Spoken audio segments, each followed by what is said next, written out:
Hello and welcome to another Raggy's beer review. So we're going over to Aldi today for their Magma Hazy IPA.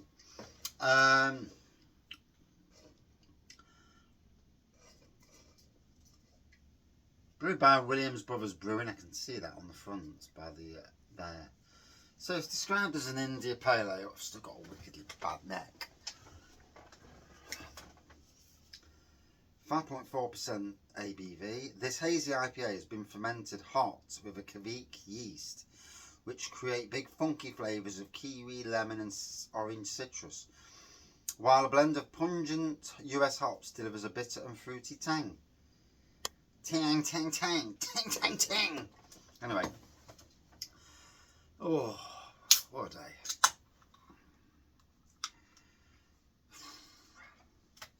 So here we go. Bit of a tropical aroma going off as soon as you crack it open, to be fair. Kveik is what I'm using in my 14.4%, hopefully. Imperial Stout, which is as thick as they come. I mean, even if it doesn't get to 14%, it's the thickest Impy that I've ever brewed. You know, you start off with quite a thin Impy, and even though it tastes lovely, the thickness isn't there. And then you have some Impys, commercial Impys. I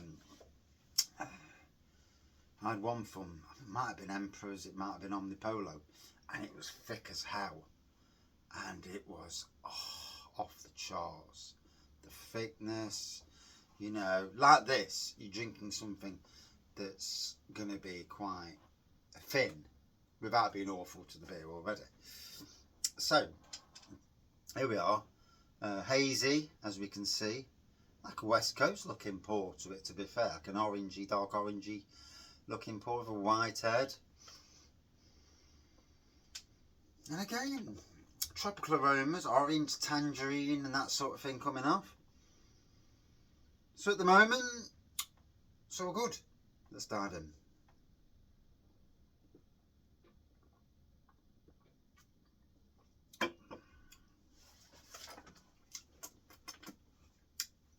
Initial thoughts, yeah, it's okay, you know. I know the price, roughly about £1 something in Aldi. When you compare it with what you pay £4 for in the likes of Tesco's and so on, and then what you pay for from craft beer breweries at about £6 to £8. We have to look at pricing these days. If the beer's bad and it's, you know, £1 something, then yeah, then it deserves a slating. But if a beer delivers on what it says, but isn't an overly fantastic beer, you've also got to remember what you've paid for it, for craft beer. Yeah, anyway, back to my my MP. Yeah, really looking forward to it. I'm going to do homebrew updates literally every day. Although I had the annoying bloody noise last night, because it spewed over. Stuck it in the bath. I had to clean it down with the shower, seal it, clean it all down, get rid of all the gunk off it, and all night. Oh, Jesus Christ, so annoying. It's going back in the airing cupboard tonight. I've got to go up in a bit, see how it's cooking, and then do an homebrew update, and yeah, and just to get it out of my bloody hair so I don't have to listen to it going blub, blub, blub, blub. I mean, I've done a wash before, and yeah, I've had a wash many times, but I've done a wash before, spirit wash, and the crazy bubbles on that just drive you insane if it's not sealed behind the door that you can't air through. Luckily, where I normally do my brewing at the top of the stairs, it's basically my I don't have a wardrobe. The wife's pinched the wardrobe for all her stuff. You know, most women, they've got about 500 dresses and 100 pairs of shoes, 200 handbags. and so on and so forth. Whereas me, I've got like a double wardrobe full of clothes, and that's it. And a couple of drawers as well, to be fair. Whereas the wife's got the triple wardrobe and 2 big units full of clothes as well. Hey. And then her winter clothes are under the bed at the moment. So that tells you everything. I've got one of these beds that pull up, and it's got storage underneath. Bought it just for that, and it's great to chuck all your junk in.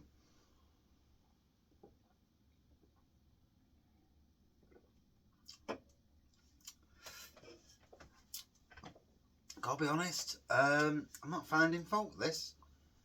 I do like Williams Bros Brewing anyway. They're a good brewery. I understand that you know, brewing it for Aldi, there's going to be, you're not going to make much profit on anything you brew for Aldi. And it, you know, you've got to brew some volume to even come near profit. I mean, it's good for the name of Williams Bros Brewing, but again, you've got to be brewing at some silly amounts, and there's not many breweries now in the UK who can do it and still make a profit. Your big trad beer breweries like your Hall and Woodhouse and Shepherd Neame and Fuller's and so on, they're the ones who can, because they can brew astonishing amounts. And possibly, especially in Shepherd Neame's case, put glucose in to lower the cost of the brewing, which, yeah, it's funny. If they put glucose in, they need to hide it so it doesn't bloody show up when you're drinking it. It's like putting sugar in your beer. As long as you ferment that flipping sugar out, then it's all good. And, but yeah. Oh, what a day, what a day. So I got to the Newark site this morning, and walked into the shed, no ride on mower, and I'm like, oh, where's my ride on mower? Went for a service last week.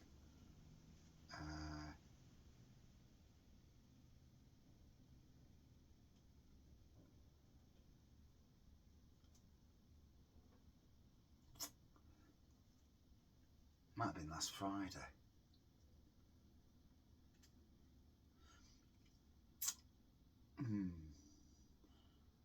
Yes, I think it was last Friday. And it's not there, and I've messaged the boss, says, I see the mower's not there. Any issues?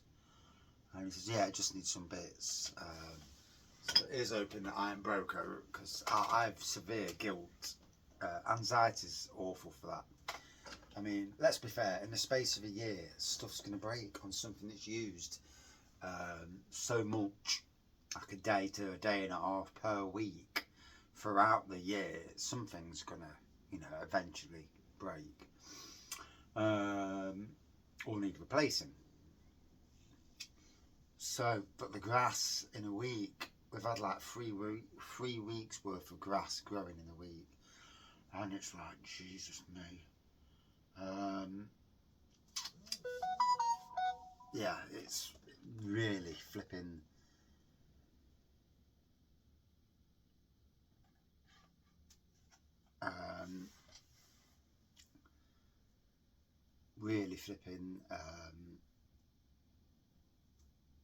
can't remember where I was going there.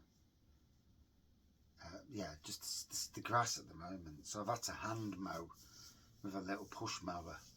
Didn't get the mower till gone 10:30 because someone had borrowed it, and the grass, Jesus. So what I'm having to do, I'm having to mow the grass, and I've had to mow the big back lawn, the wedding lawn, which is a vast lawn, pretty much the size of a football pitch,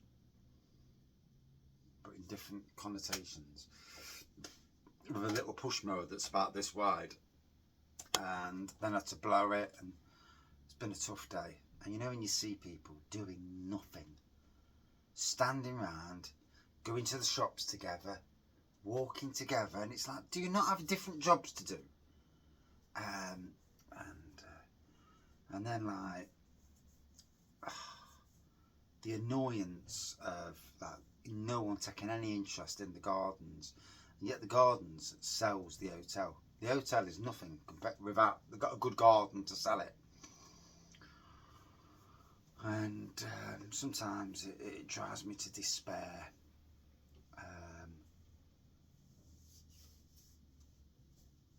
And I'll tell you what, on days like this, if I was to win the lottery and enough to just knock off, days like this would be that sort of trigger to say, yeah, sod it, I've had enough.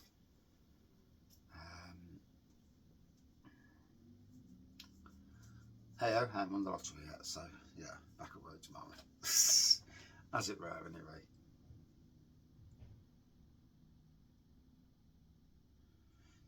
So yeah,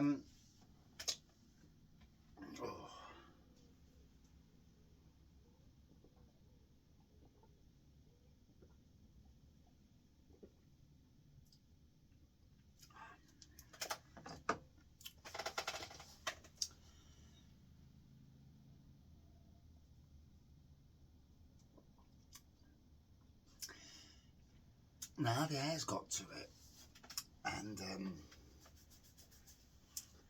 I'm getting a bit of an artificial taste coming through.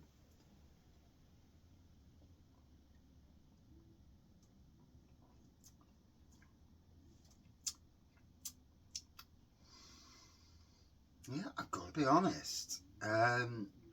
Initially, it was bang on.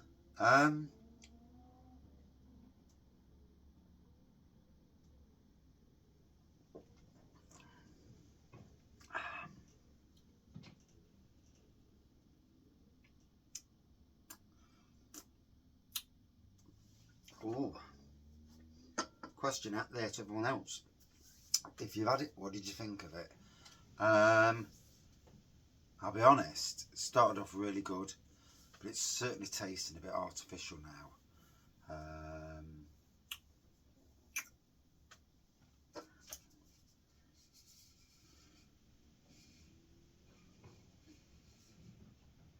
Bitter and fruity tang.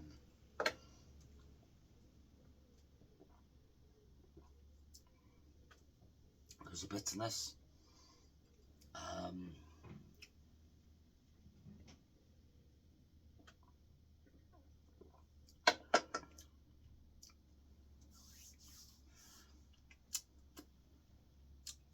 Yeah, there's an unmistakable artificial taste coming to me. It may be me, you know. On any given day, your taste buds can be off. You know, it is what it is. No one's perfect in this world. But it did start quite great, and then I got that artificialness. Oh dear, oh dear.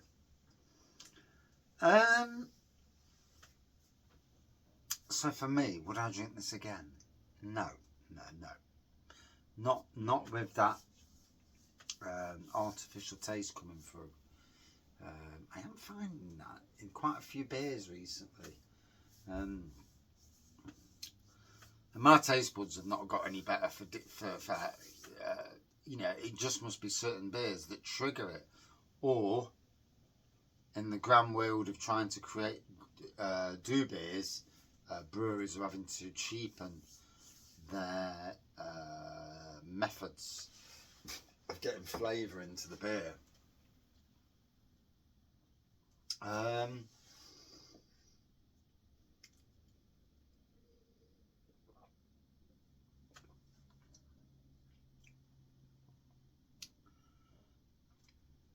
To be fair, at the end, it's kind of come back again, and that artificialness is slightly gone. But the fact it was there in the first place is a slight worry.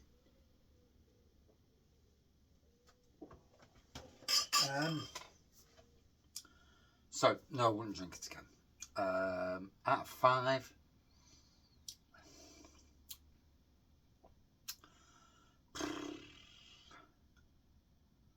I'm